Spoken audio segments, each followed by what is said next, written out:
So a big theme is customer centricity and personalization, which means we need the ability to target customers better. And I wonder, Vladka, what is the biggest challenge?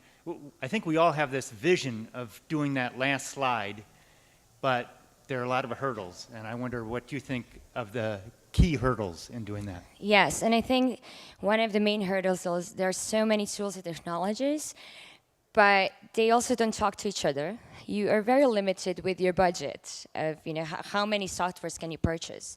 There is software that will tell me, well, I can actually get all of your email addresses from all of your OTA bookings, so you can, well, okay, so that's my one software. Then somebody else will come and say, well, I can really give you great software for upsell. So it just goes on and on and on, and none of these programs work with each other. So that's, I think, really the problem that we are seeing in the industry right now. And we have to really prioritize and think, as I said, outside of the box, like, what can I use to get there? So there are apps that you can work with that will send a message to that guest, like this slide showed. So maybe this is something that you should invest to kind of follow the trends and differentiate yourselves. Jeff, do you have a comment on that too? No, I was just appreciating the only I was getting yawns while I was speaking. She got none. That was awesome. No, that's it. Thank you, Jeff. One topic in hotel revenue management in particular is centralized versus decentralized revenue management. So we like all the analytics centralized, but whoops, we need the local flavor. And do you have some thoughts on that, Jeff? Passionate thoughts, yeah. So centralized revenue management, we have, and just to give away what I do for a living, this is a major part of my job, right? To run the RMCC in Dallas. Consolidated Center is the CEC. What we do, I believe, is not able to be replicated. And so if you look at the scale, we manage 2,000 hotels with 400 team members. That means that I have a learning and development department of 10, 12 people. Right? That's the kind of thing you cannot have if you're not operating centrally or participating in a revenue management service that is centralized, right? That we're delivering 30 minutes of quality training to every single revenue manager is an impossible thing for someone to do if you're not operating at that scale. We have a team of analysts, several with PhDs in mathematics, right? This is the kind of thing you cannot do at a hotel level. It's impossible, right? So we pull it together.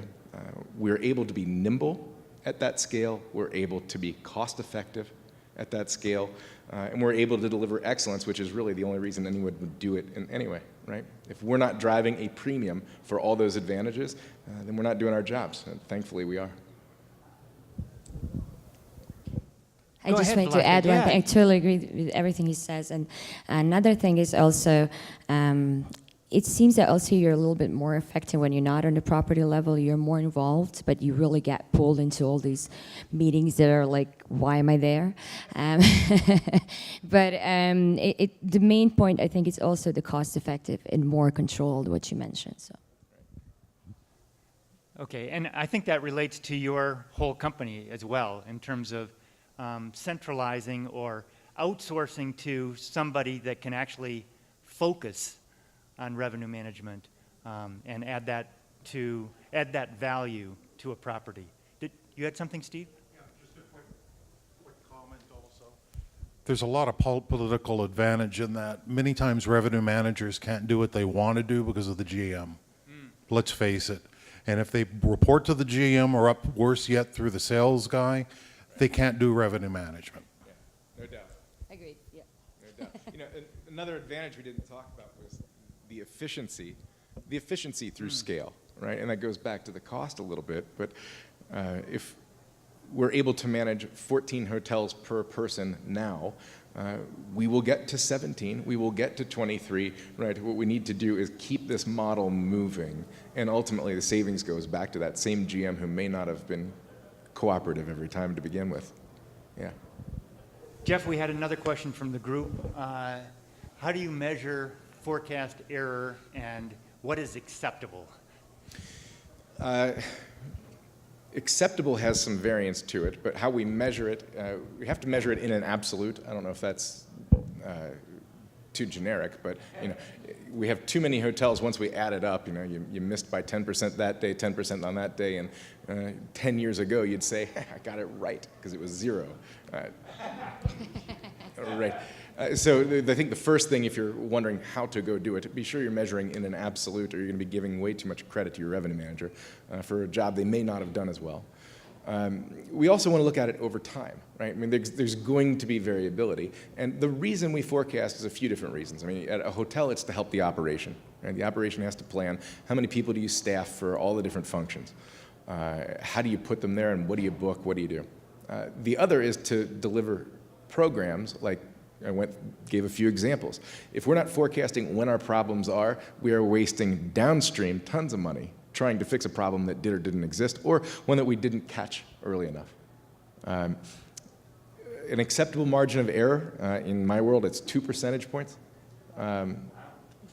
That's where we have to get. Yeah. That's great. On the theme of customer centricity, I was impressed that revenue management has forecasting goals that go beyond revenue.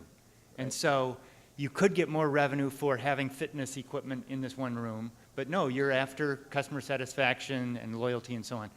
How do you measure that? Because revenue I can measure, right. And that's what I measure that every day. Right. Well, my team is not held accountable for that measure. It's measured in guest satisfaction and a few other things on the Hilton Honors side, right? Are people more loyal? Are more people becoming loyal? These kinds of things need to promote those measures, right? I mean, you're also seeing at the end of the day your year-over-year growth and metrics like that when you know that you implemented a few new things, right? So you can look at revenue overall and think about what was affecting that revenue, your actions. Another question just popped up that relates. Another thing I was impressed with or intrigued by was in this world of AI and machine learning, yep, all those buzzwords, Jeff emphasized the role of the human being and the balance that needs to exist. And so the question here is, how much is AI machine learning used, and to what extent, I guess, is that really increasing the productivity, I guess, of your staff? Well, yeah, absolutely. Go ahead.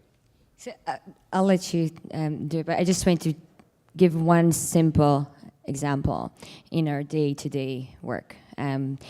All days, you used to look up your hotel's rate and the other 6 competitors for the next 14 days every day. Imagine how time-consuming that is, right? So right now, you receive at 5 a.m. an email from Rochester, let's say, and your rates are there for the next 60 days. So just think about how this is changing our day as a revenue manager. I think the two areas where we see AI or machine learning making the strongest inroads are in forecasting, basically the model that we started talking about. You have to know what you need to sell and when to sell it to make so many downstream decisions. So machine learning is exceptionally equipped for that function. The other area is in pricing, and then that's a little bit more nebulous right now. We still have a lot of human interaction in how people price and what price is put on the shelf.